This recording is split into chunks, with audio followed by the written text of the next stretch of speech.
Pessoal, na última aula a gente começou a nossa discussão de energia, né? A gente definiu o primeiro tipo de energia, que foi a energia cinética, que é dada por massa vezes módulo da velocidade ao quadrado sobre 2. E a gente discutiu também, né, como é que a gente pode usar a conservação de energia para determinar algumas propriedades do sistema. Mas, além disso, a gente viu o que pode mudar a energia cinética do sistema, né? Então, a primeira coisa, obviamente, o sistema precisa estar sujeito a uma força externa, senão, né, essa velocidade vai ser constante, e aí, de fato, a energia cinética é constante, mas não basta que haja uma força externa. Essa força externa tem que atuar de uma determinada maneira para que a energia cinética mude. E a gente discutiu três casos bem simples. Um é quando a força externa estava alinhada com o deslocamento e a variação de energia cinética era simplesmente o módulo da força vezes o deslocamento. Um outro caso era, por exemplo, um caso de uma força de atrito que se opunha ao deslocamento, e aí a energia cinética, nesse caso, era reduzida, então era dada por uma grandeza muito parecida, mas com sinal de menos. E, por último, a gente discutiu o caso do movimento circular uniforme, onde a força é sempre perpendicular ao deslocamento, ou perpendicular à velocidade, e, portanto, não tinha variação de energia cinética, né? Então, se a gente vê o que diferencia esses três casos, é o ângulo formado entre a força externa e o vetor de deslocamento, né? Então, esse vetor de deslocamento ΔR é a diferença de posição entre dois instantes de tempo do corpo, né? Então, nesse caso aqui, o ângulo era de 0 graus, né, porque os dois estavam alinhados, estava no mesmo sentido. Nesse caso, o ângulo era de 180 graus, a força era oposta ao deslocamento, e aqui o ângulo era de 90 graus. Então, a gente pode resumir esses três casos como a variação da energia cinética, sendo igual ao módulo da força, vezes o módulo do deslocamento, vezes o cosseno do ângulo entre esses dois vetores. Certo? Obviamente, isso se aplica só nesses três exemplos, né? A gente está tentando generalizar esses três exemplos, logo mais a gente vai definir, de fato, algo mais geral que vale para, né, qualquer força, qualquer situação. Tá? Então, né, o que a gente está querendo verificar de fato é o que pode mudar essa energia cinética, e aí isso, né, nos diz que é a força, o deslocamento e o ângulo entre eles. Isso vai nos motivar a definir uma nova grandeza, e no final das contas, na próxima aula, a gente vai ver que essa grandeza nos dá exatamente a variação de energia cinética. Mas por essa aula, vamos simplesmente aceitar que essa é uma nova definição, né, que é da grandeza chamada trabalho. Tá? E aqui eu vou começar assumindo que a força aqui é constante, certo? A força e o ângulo entre a força e o deslocamento são constantes. Tá? Depois a gente vê o caso mais geral ainda, quando essa força pode estar mudando ao longo do deslocamento do corpo, ou o ângulo entre a força e o deslocamento podem estar mudando também. Então, nesse caso, onde a força é constante, eu vou definir o trabalho, que eu vou usar a letra W aqui, de novo vem do inglês, work, tá? Então, eu vou definir da seguinte maneira, como o produto escalar entre a força e o deslocamento do corpo. Então, esse é o trabalho realizado pela força quando ele se desloca de um R0 até um RF, certo? Então, esse ΔR é justamente uma certa posição final menos uma posição inicial, e esse trabalho, né, essa grandeza W é o trabalho realizado ao longo do deslocamento, ou desse deslocamento. Então, obviamente, para eu calcular o trabalho, eu preciso selecionar dois instantes de tempo, né, onde é um instante de tempo final e um inicial, eu escolho os que eu quiser, isso vai me definir qual é a posição final e inicial do corpo, e aí vai, portanto, me permitir calcular esse vetor, que é o vetor de deslocamento, e aí eu tenho que fazer o produto escalar desse vetor com a força. Então, aqui está entrando aquele conceito de produto escalar, que é um dos produtos que a gente pode fazer entre dois vetores, né? E o resultado do produto escalar é um número, é justamente um escalar, por isso produto escalar, né? E a gente viu que no caso do produto escalar, a gente pode calcular ele como o módulo da força, né, o módulo de um vetor vezes o módulo do outro vetor, vezes o cosseno do ângulo entre eles. Certo? Então, essa é uma das maneiras de a gente calcular o produto escalar. A outra maneira era simplesmente pegar a componente x de um vetor vezes a x do outro, mais a componente y de um vetor vezes a y do outro e somar tudo isso, né? São as duas maneiras da gente calcular esse produto escalar. Então, esse é essa expressão para o trabalho, no caso de uma força constante, né? Então a gente está assumindo que essa força não está mudando com o tempo, nem esse ângulo está mudando com o tempo. De fato, isso é constante. Tá? E a gente vai ver, né, logo mais como é que é o caso geral, mas antes disso, vamos discutir um exemplo para a gente calcular isso de maneira bem detalhada e a gente ver como é que a gente calcularia essa grandeza a trabalho. Como eu falei para vocês, na próxima aula a gente vai ver que esse trabalho vai me dar exatamente a variação de energia cinética. Mas, por enquanto, é só uma nova grandeza que a gente está definindo. Tá? Então, vamos considerar esse exemplo aqui. Né? É um exemplo bem simples, mas né, ele é simples e, portanto, nos permite calcular tudo sem grandes esforços. A gente vai ver que, ainda assim, vai dar um certo trabalhinho. Tá? Então, imagina que eu tenho um bloco aqui, que ele desliza por um plano inclinado, que tem atrito, e depois que ele desliza por esse plano inclinado, ele desliza por um plano horizontal que não tem atrito. Né? Então, esse plano inclinado ele tem uma base de tamanho L e aqui ele tem uma base de tamanho D. Certo? E aí eu vou querer calcular qual é o trabalho realizado por cada uma das forças. Então, eu quero analisar quais são as forças que vão estar atuando nesse meu bloquinho e querer calcular o trabalho que cada uma delas realiza. Tá? Então, primeira coisa que a gente precisa fazer, como sempre, é definir um sistema de coordenadas. Eu vou definir um sistema de coordenadas que não é a melhor opção aqui, mas só para mostrar para vocês que, enfim, também dá para fazer, também dá para escolher o sistema de coordenadas que a gente quiser, né? Aqui a melhor opção seria um sistema de coordenadas que fosse alinhado com o meu plano, mas aqui eu vou com o meu plano inclinado. Aqui eu vou escolher um sistema usual, onde y está para cima e x está para a direita. Então, esse é o meu sistema de coordenadas. Segunda coisa que eu preciso fazer para calcular o trabalho é determinar quais são as forças que estão sendo aplicadas sobre esse bloco, certo? Então, nesse caso aqui, eu tenho duas situações, né? Quando o bloco está no plano inclinado e quando o bloco está no plano horizontal sem atrito. Tá? Então, quando ele está no plano inclinado, eu vou ter as seguintes forças atuando. Tá? Eu vou ter a força normal, né, que é uma força de contato com a superfície, vou ter a força peso e vou ter a força de atrito para trás. Tá? Então, eu vou querer calcular o trabalho realizado por cada uma dessas forças. Quando eu estiver no plano horizontal, o que eu vou ter? Eu vou ter um caso mais simples, onde eu tenho simplesmente a normal e a peso, porque o problema me diz que no plano horizontal não tem atrito. Tá? Então, para eu calcular esse trabalho, né, eu preciso determinar esses vetores. Quem são esses vetores? Para poder fazer aquele produto escalar. Tá? Então, vamos lá, vamos escrever essas coisas vetorialmente. Certo? Então, primeiro no caso do plano inclinado, né, usando o sistema de coordenadas que a gente definiu aqui, eu vou ter que o peso é simples, porque ele está oposto ao eixo y, então é simplesmente menos mg j chapéu. Tá? E agora as outras, aqui, por isso que esse sistema de coordenadas não ajuda muito, porque as outras forças elas não estão alinhadas com os eixos, então eu tenho que decompor elas. Então, por exemplo, no caso, deixa eu trazer esse desenho aqui para auxiliar a gente, certo? Então, aqui estão os meus eixos, a normal está aqui, certo? O ângulo θ é o ângulo que o plano inclinado faz com o eixo horizontal, né? Então, se eu prolongar o plano inclinado aqui está a minha horizontal, esse é o ângulo θ. E se eu analisar, eu vejo que esse é o ângulo θ também. Tá? Então, se eu decompor essa normal, eu vejo que ela tem uma componente em x e em y, as duas são positivas.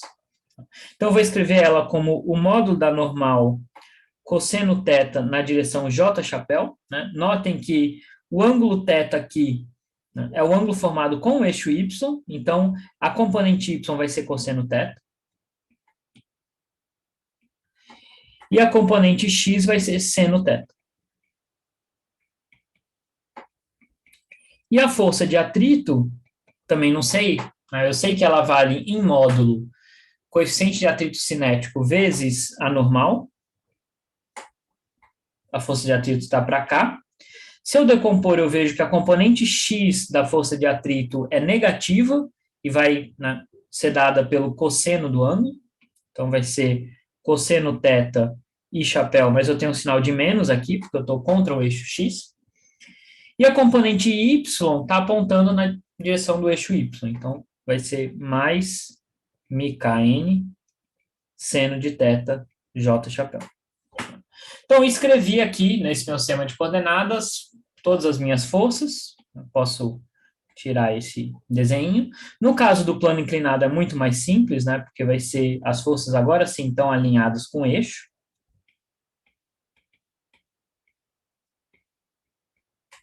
Ups, eu já me adiantei aqui, né? A gente sabe que a normal vai cancelar peso, mas por enquanto deixa eu chamar de normal já. Então, eu tenho essas duas situações, tá? Se eu quiser calcular o trabalho, no caso do plano inclinado, o que eu preciso, né? Eu preciso saber, bom, o trabalho de cada força, então isso aqui vai ser o produto escalar da minha força com o vetor de deslocamento. Quem é esse vetor de deslocamento? É o deslocamento que o bloco sofreu ao percorrer todo o plano inclinado, certo? Então vai ser a posição final, ou seja, quando ele chega no final do plano, menos a posição inicial quando ele está no começo do plano. Então, se eu olhar para o meu sistema de coordenadas, qual que é a posição inicial? É quando o bloco está aqui no comecinho do plano. Então, esse meu R0 é esse vetor aqui que aponta para cima. O RF é quando o bloco está no final do plano. Vai ser esse vetor aqui que aponta para a direita. E quem é o meu ΔR? É o vetor de deslocamento. É justamente a diferença entre esses dois vetores. É o vetor que me dá o deslocamento do meu plano. Vai ser esse vetor aqui. Tá? Então, é relativamente simples, né? O meu R0 vai ser a altura do plano J chapéu. Tá? O meu RF, né, que é esse vetor aqui, vai ser a base do plano I chapéu. E aí eu posso relacionar essas coisas, né? Porque eu sei que H sobre L tem que ser igual a tangente de θ. Então, H é L tangente de θ. Então, o meu ΔR vai ser a diferença entre esses dois vetores. Cada um tem componente em um lado, então, né, eu não vou poder fazer muito aqui, eu vou ter que escrever isso como LI menos HJ. Que se eu usar essa relação aqui entre o H e o L, vai ser LI menos L tangente θ J chapéu. Tá? Então, esse é o meu vetor de deslocamento, calculei ele. Agora, para eu calcular o trabalho, eu preciso fazer o produto escalar desse vetor com cada uma dessas forças. Isso vai me dar o trabalho realizado por cada uma das forças independentemente. Então, é essa conta que eu tenho que fazer. Né? Então, daqui para frente, é só, né, fazer, enfim, fazer essas manipulações. Tá? Antes de fazer isso, deixa eu só fazer algo análogo para o caso do plano horizontal, né? Qual que é o deslocamento no plano horizontal? Bom, no meu problema, é dado que ele se desloca D aqui no plano horizontal, e nesse caso, o vetor de deslocamento é bem mais simples. Nesse caso, o meu vetor de deslocamento, portanto, é simplesmente D e chapéu, né? Porque o plano vai andar horizontalmente de uma distância D, então esse é o meu vetor de deslocamento.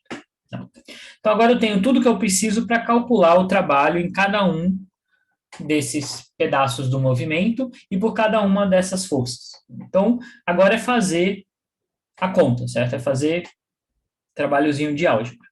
Então, vamos lá calcular o trabalho primeiro no caso do plano inclinado. Então, por exemplo, o trabalho da força-peso vai ser dado pelo quê? Né? Bom, vai ser dado pelo produto escalar entre a força-peso e o vetor de deslocamento. né? Lembrando aqui, né, eu deveria ter ressaltado isso antes, mas que todas essas forças são constantes ao longo desse deslocamento. E o ângulo delas com o vetor de deslocamento é constante também, né? Então, eu posso usar a expressão para o trabalho para uma força constante, que é o que a gente acabou de definir, que é esse produto escalar aqui, né? Então, notem que é muito, eu acho, pelo menos, muito mais fácil escrever os vetores e fazer o produto escalar usando as componentes dos vetores, do que ter que calcular o módulo de uma força, o módulo de deslocamento, ter que achar qual é o ângulo entre a força e o deslocamento. Eu acho isso mais complicado um pouco, tá? Então, eu prefiro escrever os vetores em componentes e aí fazer o produto escalar usando as componentes, que é a componente x de um vezes x do outro, mais componente y de um vezes y do outro, tá? Então, nesse caso desse produto escalar, o peso não tem componente x, ou seja, é zero a componente x. Então, vai ser zero vezes a componente x do ΔR, que vai me dar zero, mais a componente y do peso, que vai ser menos mg, vezes a componente y do meu ΔR, que vai ser menos L tangente θ. Então, o trabalho realizado pelo peso é mgL tangente de θ. Tá? É esse o trabalho realizado pela força-peso. E aí notem aqui, isso aqui é interessante, né, que L tangente de θ é justamente H, né? Então, se eu quiser escrever em termos da altura do plano, isso nada mais é do que mgh. Tá? Depois a gente vai entender melhor. Vocês provavelmente já viram isso, né? mgh é uma forma familiar para vocês, mas por enquanto esse é o trabalho calculado, né, o trabalho da força-peso nesse exemplo aqui. Agora vamos calcular o trabalho da normal, né? O trabalho da normal, se a gente analisar bem, né, a normal é sempre perpendicular ao plano e o meu deslocamento é ao longo do plano. Então, a normal vai fazer um ângulo de 90 graus com o meu deslocamento, né, que é parecido com aquele caso da força centrípeta, portanto, o trabalho vai ser zero. Tá? Mas vamos calcular isso. A gente tem os vetores, a gente pode calcular isso explicitamente, certo? Então, o trabalho realizado pela normal vai ser o produto escalar da normal com o deslocamento. E aí a normal é dada por essa expressão aqui, então vou pegar componente x da normal, que é n seno θ, vezes componente x do deslocamento, que é L, mais componente y da normal, que é n cosseno θ, vezes componente y do meu deslocamento, que é menos L tangente de θ. E aí aqui eu vejo que eu vou ter NL seno θ menos NL. Tangente de θ é seno sobre cosseno, portanto eu vou ter um cosseno que vai cancelar aqui e vai sobrar só um seno aqui em cima. Então isso aqui de fato dá zero. Ou seja, a normal não realiza trabalho, né? E esse, né, por que a normal não realiza trabalho? Porque ela é sempre perpendicular ao deslocamento. Tipicamente, em quase todos os problemas, ela é sempre perpendicular ao deslocamento. Então, de fato, para análise de trabalho ou de energia cinética, a normal não está fazendo nada. Falta agora a força de atrito, né, que é dada por essa expressão aqui. Então, de novo, eu vou fazer esse produto escalar entre o vetor força de atrito e o vetor deslocamento. Então, eu tenho que ler aqui componente x da força de atrito, que é menos μkn cosseno θ, vezes componente x do deslocamento, que é L, mais componente y da força de atrito, que é μkn seno θ, vezes componente y do deslocamento, que é menos L tangente de θ. E aí, o que eu posso fazer aqui é manipular um pouco essas expressões, né? Aqui eu vou ter tudo, um fator em comum, que é μknl. Aqui eu vou ter, se eu escrever esse tangente como seno sobre cosseno, eu vou ter seno ao quadrado sobre cosseno, aqui eu vou ter cosseno. Eu consigo simplificar essas expressões um pouco. Isso aqui vai me dar menos μknl sobre cosseno θ. Então, esse é o trabalho realizado pela força de atrito.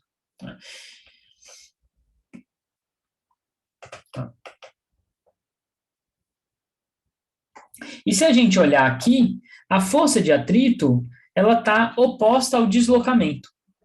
Então, eu poderia, nesse caso, calcular de uma maneira mais simples um pouco, porque o ângulo entre a força de atrito e o deslocamento é 180 graus. Tá? Então, se eu calculasse quanto que vale esse deslocamento e o módulo da força de atrito, que é μkn, eu chegaria nesse resultado também. Né? Esse deslocamento é L sobre cosseno θ. Tá? Então, de fato, eu chegaria exatamente nessa resposta, e aqui seria um pouco mais simples, porque o ângulo é trivial, né? A força de atrito está oposta ao deslocamento. Mas a gente pode fazer também, fazendo o produto escalar usando as componentes, que dá na mesma. Tá? Então, a gente conseguiu calcular o trabalho aqui de cada uma das forças. Tudo isso daqui é no caso do plano inclinado. Então, esses 3 trabalhos que a gente calculou para força-peso, para normal e para força de atrito, são todos no caso do plano inclinado. No caso, né, do plano horizontal, que eu nem tenho força de atrito, é muito mais simples, né? Porque aqui, no plano horizontal, eu vou ter simplesmente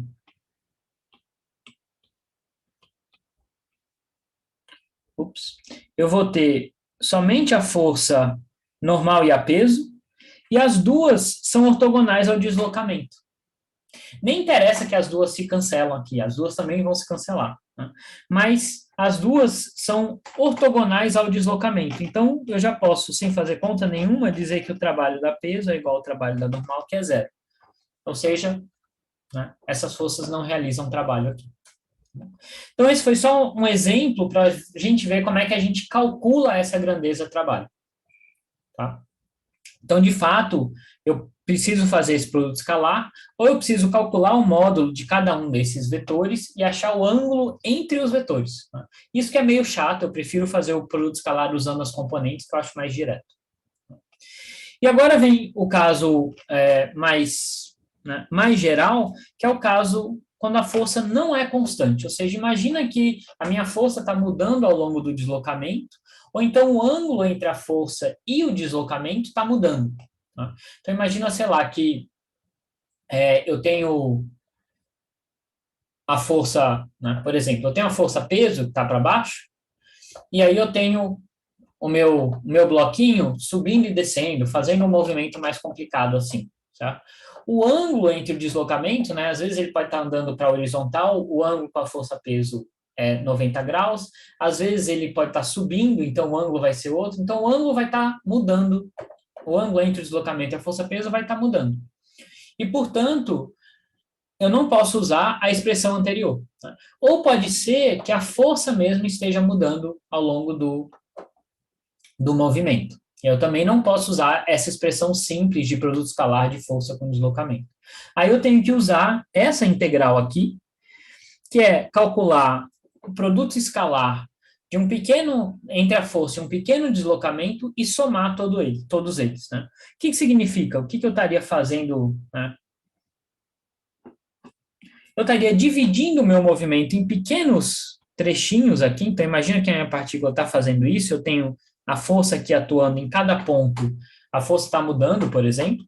Aí o que eu teria que dividir? Eu fraciono o meu movimento em vários pedacinhos, cada pedacinho vai ter um ΔRzinho, tá? Que eu assumo que é linear, e aí eu faço o produto escalar entre a força e esse ΔRzinho, e somo todos eles. Né? Então, o trabalho total aqui seria aproximadamente produto escalar de F1 com ΔR1, mais o trabalho realizado no próximo trecho, que seria F2, ΔR2, e assim por diante.